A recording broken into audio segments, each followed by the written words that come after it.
राधे राधे श्री कृष्णचंद्र महाराज की जय, सुख सागर की जय। राधे राधे। ओम नमो भगवते वासुदेवाय, ओम नमो भगवते वासुदेवाय, ओम नमो भगवते वासुदेवाय। राधे राधे। ओम नमो भगवते वासुदेवाय। राधे राधे। राधे कृष्ण। तृतीय स्कंद, छठा अध्याय। आज का प्रसंग है भगवान के विराट रूप से जीवों की उत्पत्ति का वर्णन करना। श्री सुखदेव जी बोले, हे राजा परीक्षित, जब देवताओं ने उन नारायण भगवान से ऐसे कहा तब उन अलग अलग स्थित महत्ववादी की वैसी गति देकर के ईश्वर ने अपनी काल संज्ञक शक्ति से उन 23 गुणों को एक कर दिया, फिर स्वयं भी उनमें प्रविष्ट हो गए। तब उन 23 संज्ञक तत्वगुणों ने अपनी माताओं से एक विराट पुरुष को उत्पन्न किया, जिसने क्षोभित होकर के संसार की रचना की। परंतु विराट होने पर वह तत्व हजारों वर्षों तक जल में पड़ा रहा। फिर ज्ञान शक्ति, कर्म शक्ति और आत्म शक्ति वाले उस कर्म रूपी विराट ने अपनी चैतन्य शक्ति से एक और प्राण रूप किया। शक्ति से 10 अथवा अध्यात्म आदि भेद से अपने 3 विभाग किए। आत्मा, परमात्मा, विराट, इसमें भगवान का पहला अवतार हुआ, जिससे सब प्राणियों का समुदाय प्रकट हुआ। फिर वह विराट पुरुष अध्यात्मत्व, साधि देव और साधिभूत भेद से 3 प्रकार का हुआ, जिसने प्राण, अपान, समान, उदान, व्यान, नाग, कूर्म, कुकल, देवदत्त और धनंजय इन 10 तत्वों को प्रकट किया। तब इनकी जीविका कैसे चलेगी? देवताओं के इस प्रकार प्रार्थना करने पर भगवान ने उन 10 के जिसमें ये जीवित रहे घोर तप किए। तब उनके इस प्रकार के ज्ञानमय तप के प्रभाव से अग्नि आदि कुछ स्थान निकले। तब सबसे पहले मुख उत्पन्न हुआ, फिर वाणी शक्ति सहित अग्नि लोकपाल अपने अपने स्थानों में जा स्थित हुए।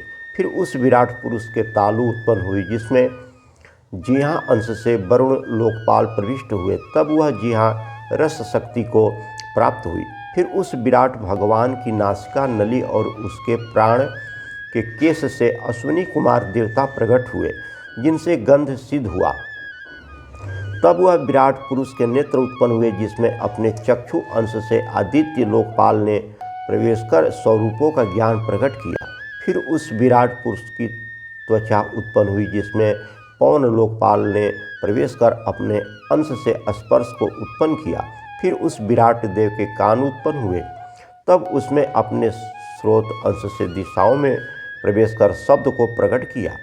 बाद में उस विराट पुरुष की त्वचा रोमों से औषधि उत्पन्न हुई, जिससे उसमें खुजलाहट होने लगी। इसके बाद लिंग उत्पन्न हुआ, जिसमें प्रजापति देवता अपने वीर्य अंश से जा बसे, जिससे उसमें बड़ा आनंद आया।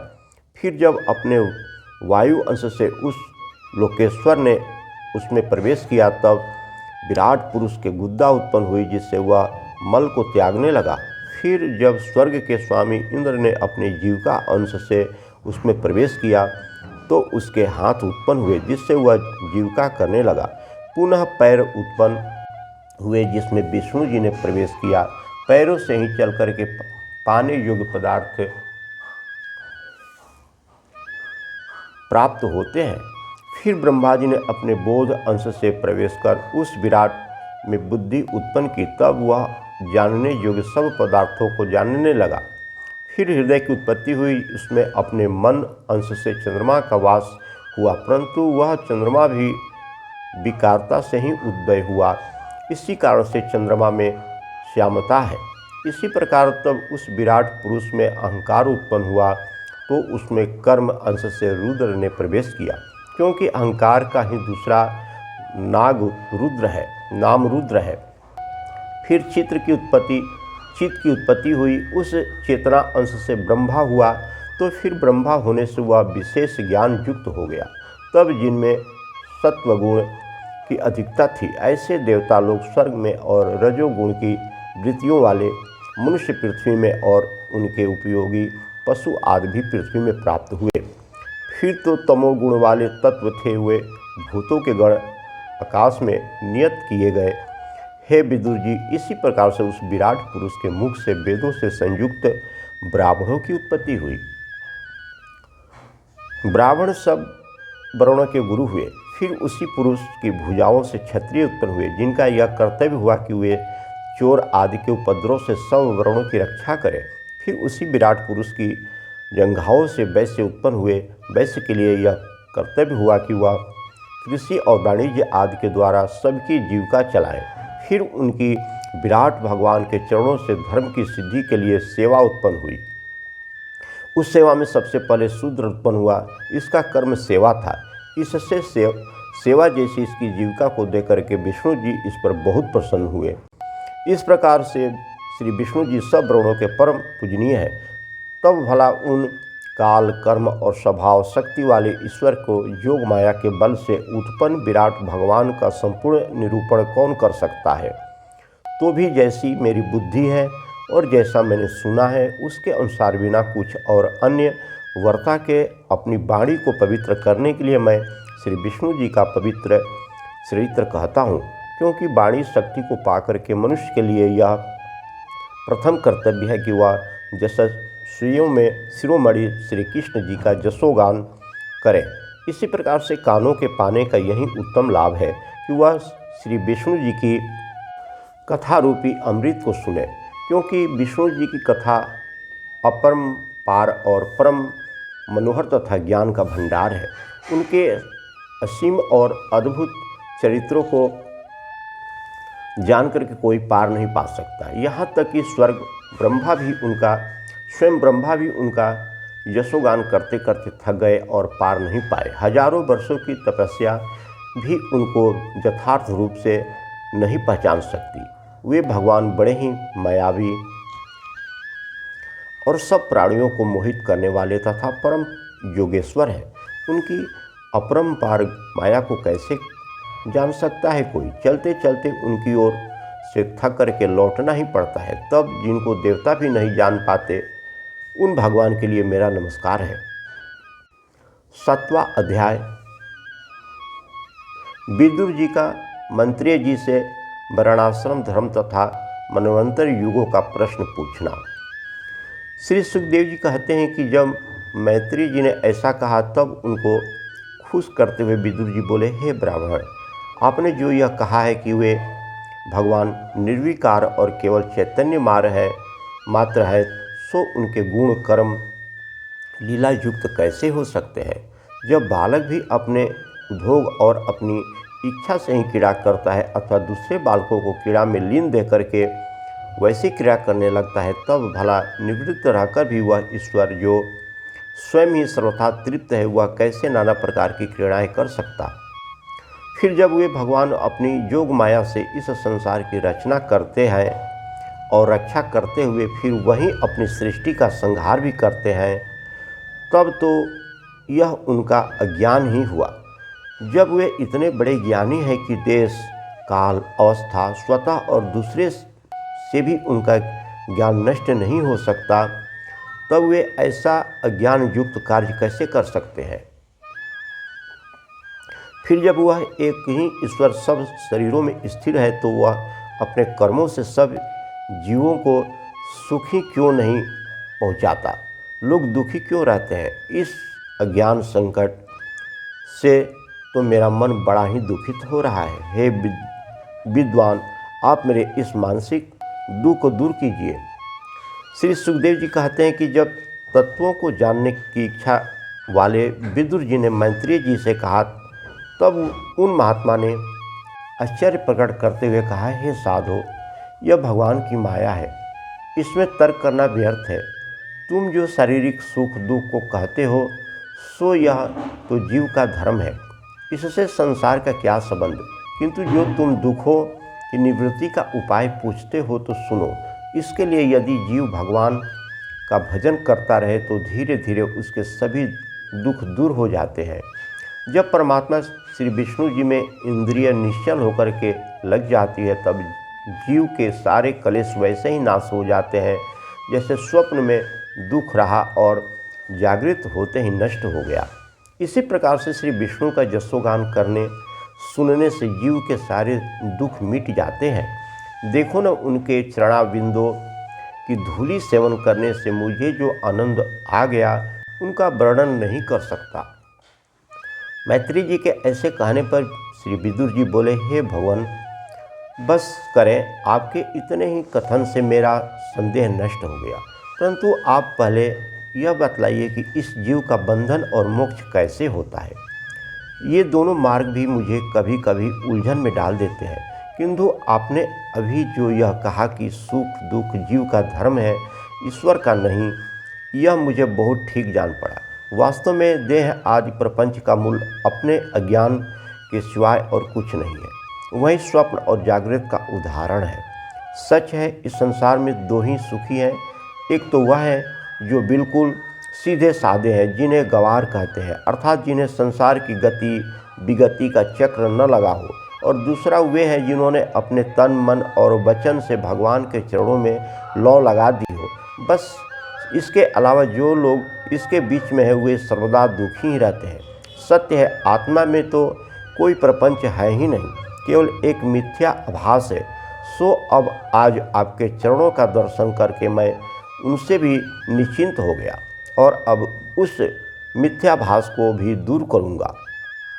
निश्चय ही आप संतों की सेवा से हृदय में स्थित विष्णु भगवान के चरणों में बड़ा अनुराग उत्पन्न हुआ है, क्योंकि आप लोग ऐसे महान आत्मा हैं कि प्रति क्षण उन देवाधिदेव श्री विष्णु की कथा कहते रहते हैं। यदि आप जैसे महात्मा का दर्शन हो जाए तो जानो सारे दुख दूर हो गए। हे भगवान, उधर जो आपने यह कहा कि परमात्मा ने पहले विराट को प्रकट किया और उसमें स्वयं प्रविष्ट हो गए तथा वही विराट पुरुष आदि पुरुष भी है, यह तो हम समझ गए। लेकिन जो आपने 3 प्रकार के प्राण कहा था और इसमें आपने केवल एक प्राण में ही 10 प्रकार के प्राण कहे हैं तथा जिसमें ब्राह्मण आदि वर्णों की उत्पत्ति कही है, उसे हम नहीं समझ सके। वह दया कर आप उसे पूरा करके हमें यह समझाने की कृपा कीजिए कि ब्रह्मा आदि विभूतियों सहित यह पुत्र पौत्र नाती और गोत्र जो सहित इस विचित्र आकार प्रकार वाले प्रजाजनों की उत्पत्ति कैसे हुई है, जिनसे यह सारा संसार भरा हुआ है। फिर यह भी बतलाइए कि प्रजापति ब्रह्मा जी ने किन प्रजापतियों की रचना की थी, जिनके भेद और मनवंतरों के स्वामी मनुओं की भी कथा कहिए और उनके वंश परिचय सहित वंशजों के आचार विचार रीति नीति पृथ्वी के ऊपर और नीचे के लोग तथा उनकी स्थिति और प्रमाण सहित भूगोल का पूर्ण वर्णन कीजिए। साथ ही यह भी बतलाइए, क्या कष्ट करें कि ये पशु पंछी मनुष्य देवता सांप और जरायुज स्वेजत तथा उदिज सब सृष्टि कैसे उत्पन्न हुई है। जिस प्रकार से वे लक्ष्मी निवास विष्णु जी अपने ब्रह्मादि अवतारों से संसार की सृष्टि का पालन तथा संहार करते हैं, वे भी बतलाइए। भगवान के इन उदार चरित्रों को सुनते हुए जी नहीं भरता है। फिर यह भेष आचार तथा स्वभाव से वर्ण और आश्रमों का विभाजन कैसे हुआ, ऋषियों के जन्म कर्म आदि कैसे हुए और वेदों का विभाजन कैसे हुआ, यह सब भी आप हम लोग को बतलाइए। हे महात्मा, योग का मार्ग क्या है और यज्ञ का विस्तार कब से हुआ है, ज्ञान तथा सांख्य शास्त्र का मार्ग क्या है और वह पंचरात्र यज्ञ क्या है, जिसका नारद जी ने एक विशेष विवेचन किया है। फिर वह पाखंड का क्या मार्ग है, जिसके कारण प्रलय होता है तथा ब्रह्म में लीन होना क्या है और कर्मों द्वारा यह जीव कैसे गति को प्राप्त होता है। साथ ही हमें वह मार्ग बतलाइए जिस पर आचरण करने से धर्म अर्थ काम और मोक्ष साधन में किसी प्रकार का विरोध न उठ खड़ा हो। कहने का भाव यह है कि जीविका दंड नीति और शास्त्र की सब विधियों का अलग अलग वर्णन कीजिए। हे ब्राह्मण, श्राद्ध की विधि और पितरों की सृष्टि तथा ग्रहों नक्षत्रों और तारों की स्थिति कहाँ है, दान तप यज्ञ तथा कूप और बावली आदि के निर्माण का क्या फल होता है, तथा जो पुरुष विदेश में वास करता है उसका और आपातकाल का क्या धर्म है, यह सब भी मुझे बतलाइए। श्री विष्णु जी किस प्रकार से खुश होते हैं और किस प्रकार से नाखुश होते हैं, यह भी मुझसे कहिए। हे ब्राह्मणों में श्रेष्ठ मैत्रेय जी, आप गुरुजनों से श्रद्धावान शिष्यों का बड़ा उपकार होता है और आप लोग बड़े दयालु होते हैं, क्योंकि अनुकूल शिष्य ऐसे पुत्रों को पाकर के वे बिना पूछे ही सब गुप्त रहस्यों को बतला देते हैं। इसलिए हे गुरुदेव, आप कृपा कर यह बतलाइए कि सब तत्वों में कितने प्रकार का प्रलय होता है और उनमें से कौन ईश्वर की उपासना करते हैं तथा शेष साई भगवान के भी क्या लक्षण है और गुरु तथा शिष्य भी जिस ईश्वर के कारणभूत है उसका क्या स्वरूप है और वेद का क्या ज्ञान है इत्यादि भेद को हमें समझाइए, क्योंकि ज्ञान का साधन इतना कठिन है कि वह बिना गुरु के समझ में नहीं आ सकता। श्री सुखदेव जी बोले कि जब कौरवों में मुख्य विदुर जी ने मैत्रेय जी से ऐसे पूछा तो मैत्रेय जी ने बहुत खुश होकर के उनसे हंसते हुए इस प्रकार कहा। 8वां अध्याय। कमल से ब्रह्मा जी की उत्पत्ति और ब्रह्मा जी के समाधिस्थ होने पर इस दर्शन तथा इस निरूपण। मैत्रेय जी बोले, हे विदुर जी, आपके पूर्वजों में महाराज कुरु बड़े ही धर्मात्मा राजा थे। यह उन्हीं का पुण्य है कि आज तुम्हारे और धर्मराज जैसे धर्मशील पुरुष संसार की शोभा बढ़ा रहे हैं। हे साधु, तुम श्री कृष्ण जी के परम भक्त और उनकी कीर्ति एवं उनके द्वारा निर्देशित धर्म को बढ़ाने वाले परम ज्ञानी हो। फिर भी जो तुमने मुझसे पूछा है उसके अनुसार लोक कल्याण की दृष्टि से मुझे उपदेश करना ही चाहिए। इस कारण से मैं तुम्हें वह महाभागवत नामक पुराण सुनाता हूँ जिसे साक्षात शेष भगवान ने सनक आदि ऋषियों से कहा है। इसके सुनने से संसारिक मनुष्यों का दुख दूर हो जाएगा। भगवान शेष जी का प्रताप तो क्या कहा जाए, उनके हजारों किरीटों में जड़े हुए उत्पन्न रत्नों से हजारों फण चमका करते हैं। सनक आदि मुनि गंगा जल से भींगी हुई अपनी जटा उनके चरणों पर हर समय रखे रहते हैं और शेष भगवान के चरण कमल को स्पर्श करते रहते हैं। हजारों नाग कन्याएं उन्हें हर समय घेरी रहती हुए सभी पति की इच्छा वाली कन्याएं प्रेम सहित उन्हें अनेक प्रकार के उपहारों से हर समय पूजती रहती है। तब एक समय उन सनक आदिक मुनियों में श्रेष्ठ निवृत्ति धर्मपरायण सनत कुमार जी ने शेष जी से ऐसे ही अनेक प्रश्न किए जैसे कि तुमने पूछा है। तब शेष जी ने यहाँ महाभारत पुराण उन्हें सुनाया। फिर सनत कुमार जी ने सांख्यायन से कहा। सांख्यायन ने हमारे गुरु पराशर जी से तथा बृहस्पति से कहा।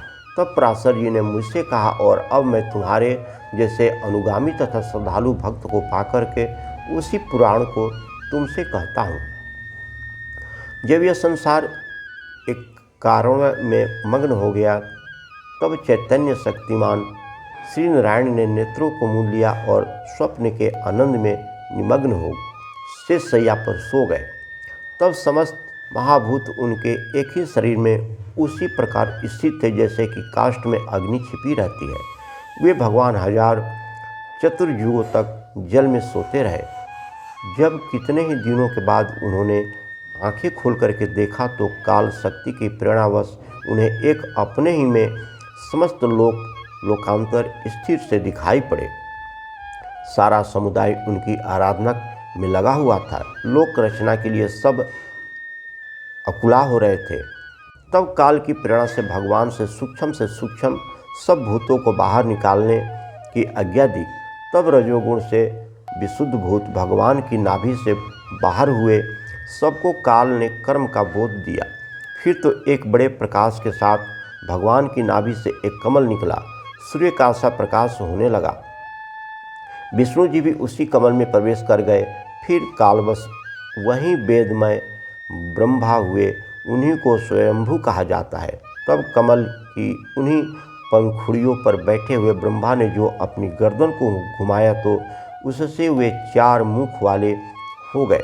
वहीं 4 दिशाएं हुई, परंतु उस समय तक भी ब्रह्मा में कोई अहम भाव न आया था, जिसके कारण वे अपने तथा लोक तत्व से भी अनभिज्ञ रहकर यूं ही पड़े रहे। कुछ दिन बाद जब काल शक्ति ने विवश किया, तब वे कुछ विचारशील होकर के फिर उसी कमलनागी में होकर के जल में उतर गए। जल में जाकर के उन्होंने कमल के मूल को ढूंढा, पर बहुत खोजने पर भी न पा सके, परंतु उन्होंने खोजना बंद न किया, खोजते ही रह गए। खोजते खोजते जब ब्रह्मा जी का बहुत समय व्यतीत हो गया और उस कमल मूल का उन्हें कुछ पता न लगा, तब वे निराश होकर के फिर अपने स्थान में आ बैठे। श्वास पर उन्होंने विजय प्राप्त कर ली और समाधिस्थ हो गए। 100 वर्ष तक वे योग अभ्यास में लीन रहे। 100 वर्ष के बाद उनके हृदय में प्रकाश हुआ। उन्होंने परमात्मा के उस रूप का दर्शन किया जो पहले कभी नहीं देखा था। तब उन्हें दिखाई पड़ा कि शेष रूपी सैया पर एक कोई दिव्य पुरुष सोया हुआ है और उसके सिर पर शेष जी के सहस्त्रों फण छत्र के रूप में लटके हुए हैं। वह एक ऐसा दिव्य प्रकाश हो रहा है जिससे अंधकार का नाम तक नहीं है। सैया पर पड़ा हुआ पुरुष अद्भुत रूपवान है। उनके गले में रत्नों की माला पड़ी हुई अद्भुत चमक रही थी। फूलों की माला भी शोभायमान हो रही थी, परंतु ये सभी शोभाएं उस पुरुष की शोभा के आगे क्षीण थी जो सैया पर पड़ा हुआ था। उनकी शोभा के आगे मरकतमणि पर्वत की शोभा क्षीण हो रही थी। ब्रह्मा जी ने देखा कि बांसों लंबी उसकी भुजाएं और वृक्ष के जैसे पैर थे। इसी प्रकार से इसका शरीर भी बहुत लंबा था। वह अपने समस्त शरीर में यथोचित स्थान पर विचित्र दिव्य आभूषण और वस्त्र धारण किए हुए थे। यदि कोई ऐसे पुरुष का शुद्ध वेदों उक्त मंत्रों द्वारा पूजन करे तो अवश्य ही उसके मनोरथ पूर्ण हो जाएंगे। भगवान का यह रूप बड़ा ही दयालु और कामनाओं को पूर्ण करने वाला है। जो भगवान के इन शोभा संपन्न चरणों की उपासना करता है उसके सब मनोरथ पूर्ण हो जाते हैं, क्योंकि वह पुरुष अनुपम दर्शनीय और सर्वशक्ति संपन्न है। उसकी अंगुलियों में नख में चंद्रमा का सा प्रकाश है और उसके मुख की मुस्कान मात्र से लोगों का दुख दूर हो जाता है। चमकती हुई सुंदर नासिका और भौहों की शोभाएं तथा होठों की लालिमा तो कहते ही नहीं बनती। जो लोग भगवान के इस दीप्तिमान मुख और रूप की पूजा करते हैं, भगवान उनके सभी मनोरथों को पूर्ण करते हैं। हे विदुर जी, वे भगवान कंद केसर के समान पीत वस्त्र धारण किए हुए कटी में शूद्र घंटिकाओं से सुशोभित हो रहे थे। उनके वक्ष स्थल में श्री वत्स का चिन्ह और बहुमूल्य हार शोभायमान हो रहा था। उनके भुज दंडों में बहुमूल्य जड़ाऊ बाजूबंद पड़ा हुआ था। उनकी ये भुजाएं ही हजारों शाखाओं के समान है तथा उनके कटी प्रदेश में ही चराचर जगत का निवास है। शेष के हजारों किरीट की उस पर्वत के सुवर्ण शिखर है। कौस्तुभ मणि उस पर्वत के भीतर का रत्न है। तब हे विदुर जी, उसी समय संसार के रचने वाले ब्रह्मा जी ने उस नाभि रूपी तालाब को देखा जिससे कमल उत्पन्न हुआ था और जिस कमल में से वे स्वयं उत्पन्न हुए थे। ऐसा देखते ही एक के बाद दूसरा और दूसरे के बाद तीसरा जल, पवन तथा आकाश आदि सब तत्व दिखाई पड़ने लगा। तब सृष्टि रचना करने के विचार से ब्रह्मा जी उस ईश्वर की स्तुति करने लगे। 9वां अध्याय। ब्रह्मा जी का शेषशायी भगवान की स्तुति कर सृष्टि रचना का उपाय पूछना। ब्रह्मा जी बोले, हे भगवान, आपकी महिमा विचित्र है। आज कितने ही काल की उपासना के बाद मुझे आपके दर्शन प्राप्त हो सके। आपसे बढ़कर दूसरा कोई नहीं है। यदि होगा तो वह असत्य ही है। हे प्रभु, आपने भक्तों पर दया करके आप ही अवतार लिया करते हैं। आप ही की नाभि से यह कमल उत्पन्न हुआ है, जिसे देखकर मैं बड़ा ही आनंदित हुआ हूँ। अतः मैं आपके उस रूप के आश्रित हूँ। हे पृथ्वी के कल्याणकर्ता, मैं आपके इस रूप को प्रणाम करता हूँ। पृथ्वी, धन, गृह और पुत्र आदि के लिए शोक, अप्रिय तथा निरस्कार का भय तो तभी तक है जब तक आप कृपालु न हो। आपका दया करते हैं सारे अमंगल आप ही आप शांत हो जाते हैं, नष्ट हो जाते हैं। हे भगवान, समस्त प्रजा क्षुब्धा, तृष्णा तथा वात, पित्त, कफ, काम, अग्नि, क्रोध, शीत, उष्ण, पवन और वृष्टि से महान दुखित है।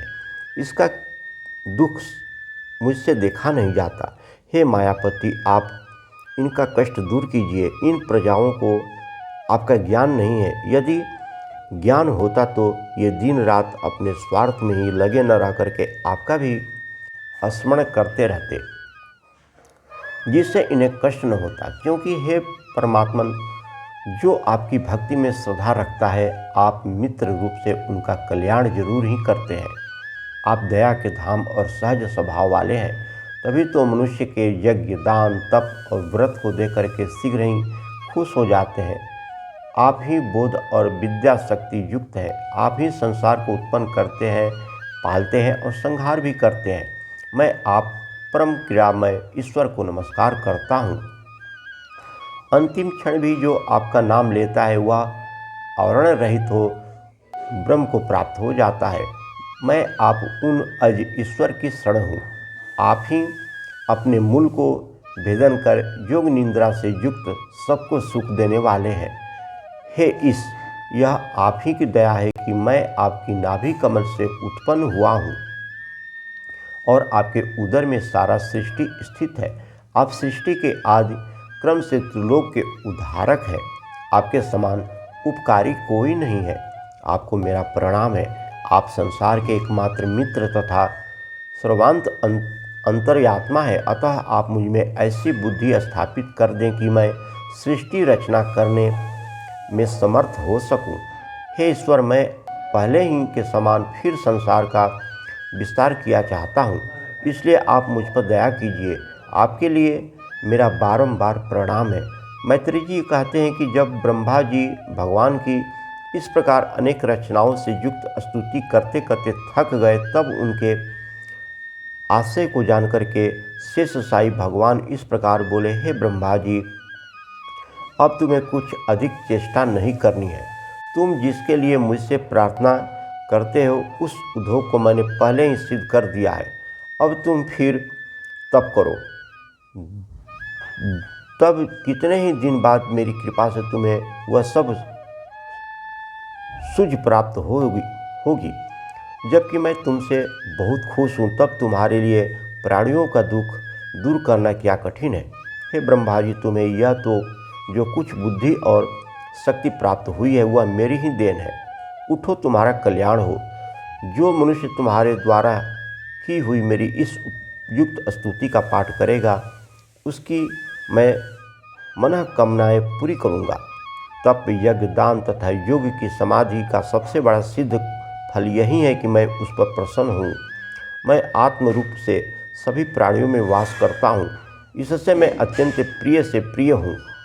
मनुष्य शरीर धारण करने का उत्तम फल यही है कि सर्वप्रथम मुझ में प्रेम करें। अब तुम वेदमय मुझसे उत्पन्न होकर के खुद ही इस संसार की रचना करो और देखो। उन जीवों को तो पहले उत्पन्न करना जो मुझ में लीन हो जाने वाले हो, अर्थात जिनसे संसार का कल्याण हो, और फिर अन्य सब प्रजाओं को पहले ही के समान बनाओ। 10वां अध्याय, ब्रह्मा जी द्वारा सृष्टि रचना। विदुर जी ने मैत्रेय जी से पूछा, हे ऋषि, नारायण भगवान के अंतर ध्यान होने पर लोकों के पितामह ब्रह्मा जी ने किस प्रकार से प्रजाओं की रचना की। हे भगवान, मैंने आपसे उधर जो कुछ पूछा है उसके साथ साथ इस विषय को भी मुझे समझा करके बतलाइए। सूत जी कहते हैं कि हे भार्गव, जब इस प्रकार विदुर जी ने पूछा तब मैत्रेय मुनि खुश होकर के बोले, हे विदुर जी, नारायण के अंतर ध्यान होने पर ब्रह्मा जी ने उसी कमल फूल पर बैठ कर के देवताओं के 1000 वर्ष प्रमाण तक तपस्या की। बाद में महाप्रलय के उस जल को जो समुद्र की उताल तरंगों के समान उमड़ रहा था, आकाश में व्याप्त कर दिया, उठा करके आकाश में व्याप्त कर दिया।